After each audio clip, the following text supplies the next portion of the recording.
Quick maths, let's try it again. And today I want to remind you something.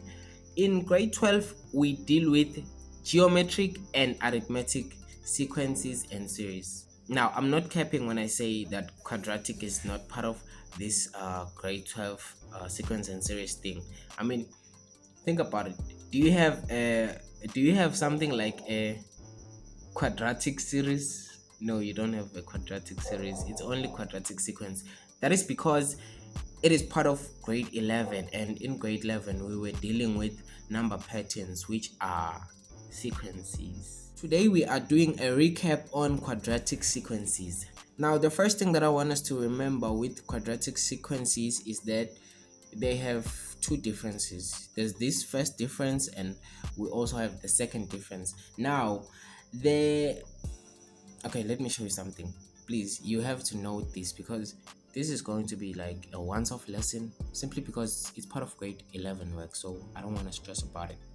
Right now, I said to you we have two differences. The first one is the first one, and the second one is the second difference. For you to find the difference, you have to say t2 minus t1, t3 minus t2, t4 minus t3, and so on. You don't want to find yourself saying 4 minus 7. No, that is going to be very incorrect, right? Okay, so just like I told you, we say 7 minus 4, 14 minus 7, 25 minus 14. Right, so 7 minus 4 is going to be 3, 14 minus 7 is going to be 7. Now this is what we call the first difference, right? The first difference, don't forget this is the first difference, and we also trying to find the second difference, right? So we are going to say 7 minus 3, that is going to be 4, and 11 minus 7, that is going to be 4. This is the second difference, right? Remember what I told you. The difference between, well, it's funny because I'm talking about the difference between two differences. It's crazy, right? Sounds like a punchline or something. Okay, I don't like playing games, guys. Let's continue. I want to show you something. For you to know if something is quadratic, it has to have these two differences, the first one and the second one. And also, the second difference has to be constant. It has to be same number throughout, right? I don't care how many times you have, but it has to be constant. All right, this is the general formula for a quadratic sequence, but it has to have numbers instead of letters, instead of these variables, right? It has to have numbers, and we calculate those numbers. We use 2a is equal to this term, and we also use 3a plus b is equal to this term. All right, 3, and we also use a plus b plus c is equal to the first term, right? The fastest way maybe you can try to remember this is by saying 2a is equal to 4, right, which is the first one, and 3a plus b is equal to 3, and a plus b plus c is definitely going to be equal to 4. I mean, it's like a ladder.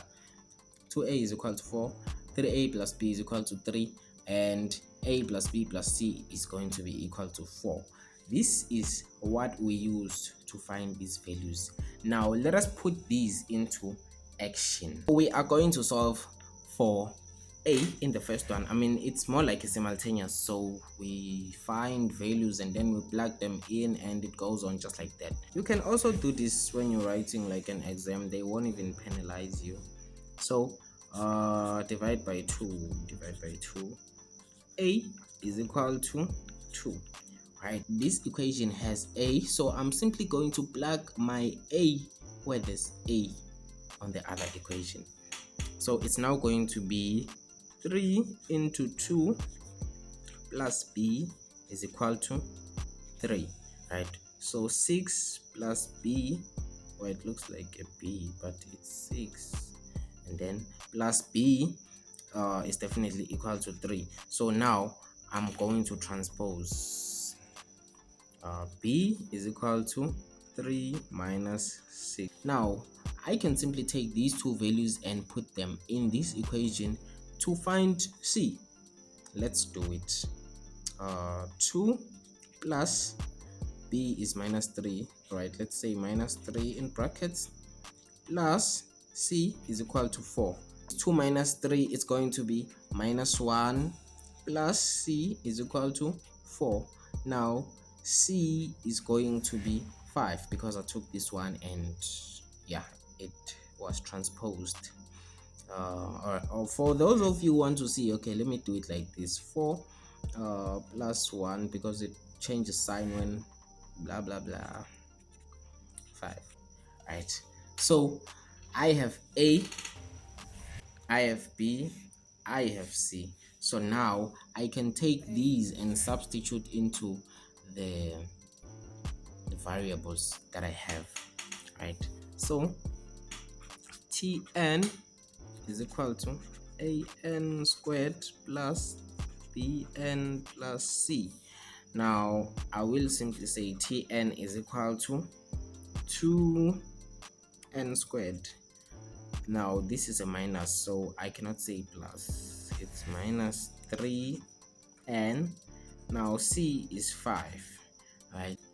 Alright guys, now when you have something like this, you don't want to think it's all correct, you don't want to jump into conclusions. Instead, you want to prove, right? How can we prove? We can plug in a term number here, right? And here and here. We can plug in a term number here and here and see if we get something that is actually on the sequence itself. Just like I told you guys, this is my little sister's calculator, so you can donate, guys, you can donate. It's bad. We are plugging in 3, right?